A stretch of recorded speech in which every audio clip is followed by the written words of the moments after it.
Got Ashley Treasure Theophane in Las Vegas. He's been a Las Vegas native. It's almost like an adopted home of yours. Considering all the fights you've seen here, been involved in, just how big of a run is boxing on in 2023 when we've had Davis Garcia, Benavidez Plan, Haney, Lomachenko, and now we've got this big one as well, Spence Crawford. It's been a great year for the sport. For a little while it went a bit quiet. You know, the UFC fans are like, the sport, but it's back now. It's been a great year for the sport. The best are fighting the best. That's what we want to see as fans. Yeah.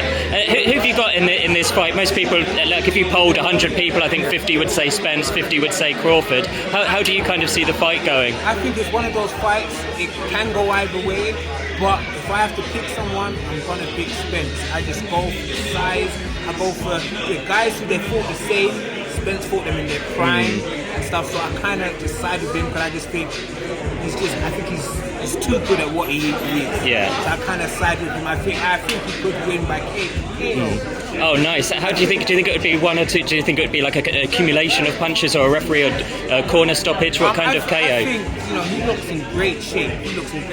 I've been seeing a lot of the stuff online and he looks like he needs being there. But Crawford as well, he believes in himself as well. But I'm excited for the fight. This is like the first time I've been excited for a fight in a long time. That's why I was like, I gotta be here. So I'm excited with Spence, but I think they're evenly matched, and I think they will bring out the best in each other. Yeah. Well, one of the criticisms is that this fight's come too late. Do you agree with that, or do you think they're still going to provide fireworks now that we finally got them in the ring together? I think they're both in their prime. Even though I think guys nowadays they peak late during their years. You know what I'm saying? So I think they're both in their prime. I think we're gonna see a great fight, and I have to be there. That's why I had to be there. And we've got another one coming up as well, in Jamel Charlo and Canelo Alvarez. Do you think that's too many weight classes for Jamel to climb, or do you think he can be competitive against one of the guys that's been the faces of the sport the last 5 years? Same thing I said today, that Canelo is very powerful. Well, I feel that Charlo's got a chance. Like, he's undisputed champion, and he's fought the best in his division. I feel that I don't think it's like a Canelo win. I think we've seen Canelo lose, like he can lose, and I just think if he can take his power, he's in there. That's what it comes down to. Yeah. I thought that Plant was winning the fight until he got stopped. Like Billy Joe, I thought was doing good until he got stopped. So if he can use his jab and box, it's about the power. He can take his power. So and even though this fight's not taken place in Vegas, both guys have been in Vegas quite a lot, Fury and Ngannou.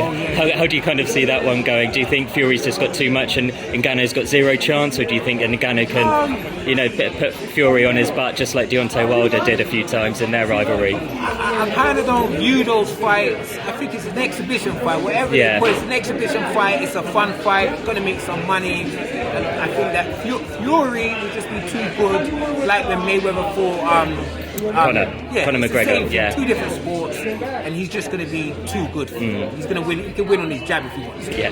And last one for me, you spent so much of your career at the Mayweather gym. Who do you think is coming up in that gym or Mayweather Promotions? Because it seems like they've got quite a good school of like 18, 19, 20-year-olds who are just ready to come through on the prospect scene. Well, the young one who's not even pro yet, who I think will be a star, is Kermel. Yes. I don't know if you see. Yeah. He is so good. I remember seeing him like when he was a little kid, like 2008 and 18, and he's been so good for so long. So it's nice to come back and see that he's going into a young man, and he's even better now. So I think him, when he does turn pro, he's going to be a star. I think he's got all-star potential. What is it that's been the main difference from when you saw him as a kid to when you saw him now? Is it just physicality and growing into going from a teenager almost on the cusp of his physical, turning into a man, or is there anything that's technically superior than when he was as a kid from when you first met him? I would say about what I like about the way they breed them here,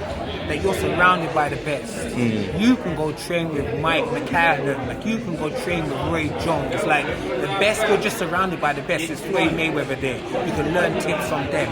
Yeah. I think they get they soak up so much. I think that this place here, if you're going to improve, you can improve so much here. So I think Kermel has been blessed to be around so many greats, and he just listens and learns just all the time. So that's the great thing. He's young, but he's wise eyes as well in his head. So that's why he just improves that so much. Awesome. Ashley, really appreciate your time. Thank you, brother.